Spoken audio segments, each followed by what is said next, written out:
Please stand. Face the flag. Put your right hand over your heart. Ready, begin.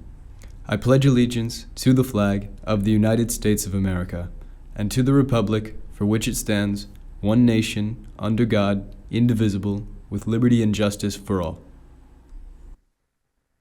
Good morning, Bears. On today's show, we've got our final Black History Month segment, some volunteer news, and more. I'm Silas Hamernik. And I'm Scarlett Shan. Today is Thursday, February 27th, and Good Morning John Burroughs starts right now.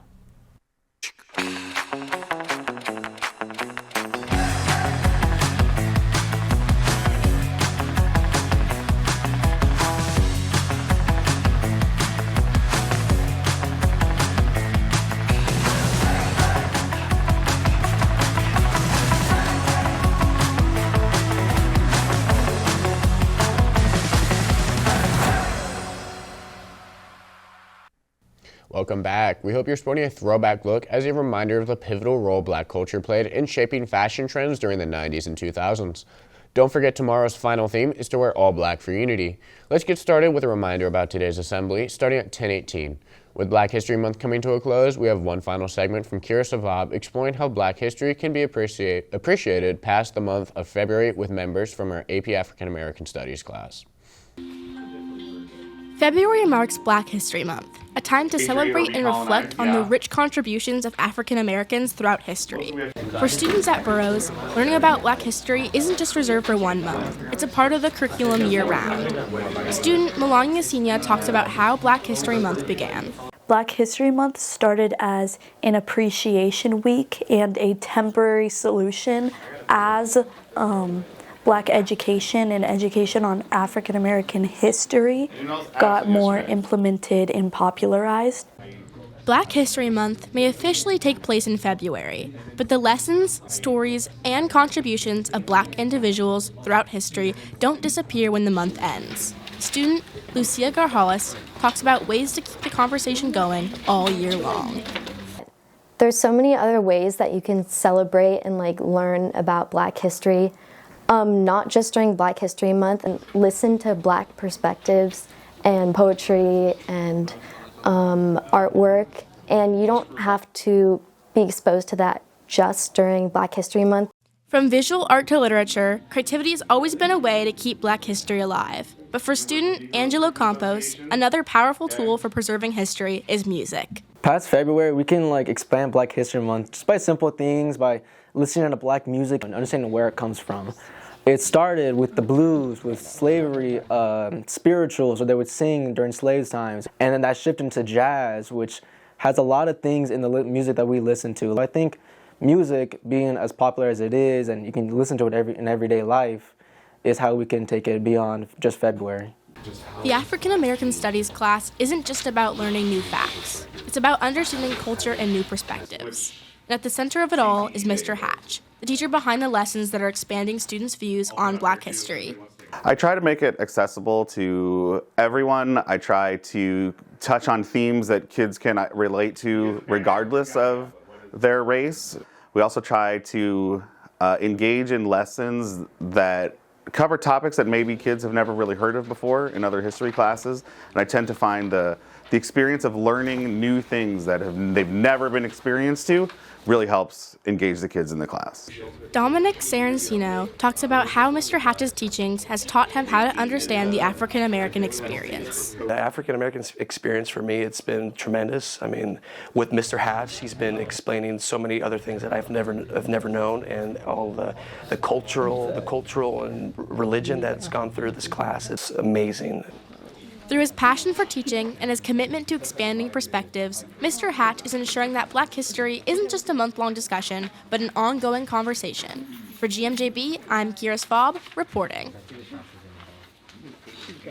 Thanks, Kira. Attention music lovers. Pop Show is this weekend. Shows are Friday and Saturday at 7 p.m. and the matinee is Sunday at 2 p.m. Tickets are $10 for students with an ASB card or $15 without. Tomorrow, you'll get a little sneak peek of this fun production at an assembly.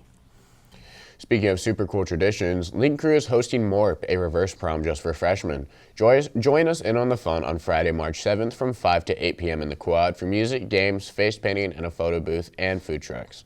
Admission is just $5, and don't forget to bring cash for food and entry. We'll see you there, freshmen. Speaking of fun events, the City of Burbank has applications open for its summer programs. STEP for ages 14 to 15, CREST for ages 16 to 17, and BEST for ages 18 to 24. Check out the city website and search Youth Employment for details. Students in STEP get 100 to 200 hours of paid work experience, resume workshops, CPR certification, interview prep, money management training, and more, including a certificate of completion signed by the mayor. Don't miss out on this great opportunity. Looking to give back to our community even more? The Burbank Parks and Recreation SWAT Volunteer Service needs volunteers to help with the City of Burbank Parks and Recreation summer camps and Recreation Expo on March 1st. You must be at least 16 and be able to stand/walk for extended periods of time to apply. The link to more info is in the bulletin. Now let's check in on sports for the week with Dominic Karlovac.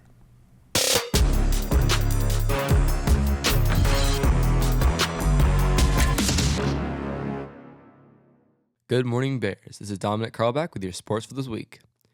Both JV softball and JV golf are in action today. Softball is at home against Sacred Heart at 3:30. JV golf tees off at DeBell at 3 as they take on Diamond Bear. Looking at tomorrow, boys volleyball is at home against Newbury Park. Frosh at 4:30, JV at 4:45, and varsity at 6. Many of our sports are also in tournaments and invitationals this week, so good luck to all of our Bears. That's all for today. Back to you in the studio. In senior news, the FAFSA deadline has just been extended. Your FAFSA application is due on April 2nd. However, it is a good idea to fill it out now. The FAFSA form is a graduation requirement, and you also need to submit the form if you plan to attend a four-year college, a community college, or even a trade school. If you have any questions, you can ask a college peer mentor. Also in senior news, scholarship opportunities are on the rise with deadlines coming up fast. Be sure to check out the Matthew Pavelka Scholarship due February 28th and the Dellinger Scholarship due March 3rd. Now looking at our programs and clubs on campus, are you hoping to satisfy your urge to shop? Look no further, the annual IMA auction is back in full swing. You can bid on listings for entertainment, restaurants, gift cards, art, memorabilia, and more until March 10th, so act fast. Now let's send it over to June Elmore with a feature on a club here on campus. Junior State of America, or JSA, is one of the largest student organizations in the country that focuses on young people exchanging ideas through debates and discussions.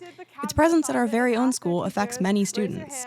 JSA has its own chapter right here at Burroughs. We chatted with a few of its members to learn more about the organization, including Ellie Guerrero, JSA president, who discusses how the club can help build skills. You could develop your public speaking skills a lot just seeing how much of a welcoming community it is, as well as being more open-minded to other people's perspectives.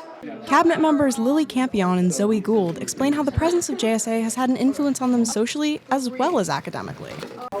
It gave us something new to talk about, so I guess it actually did strengthen our friendship in some aspect, and I feel like I've made connections with everybody in cabinet.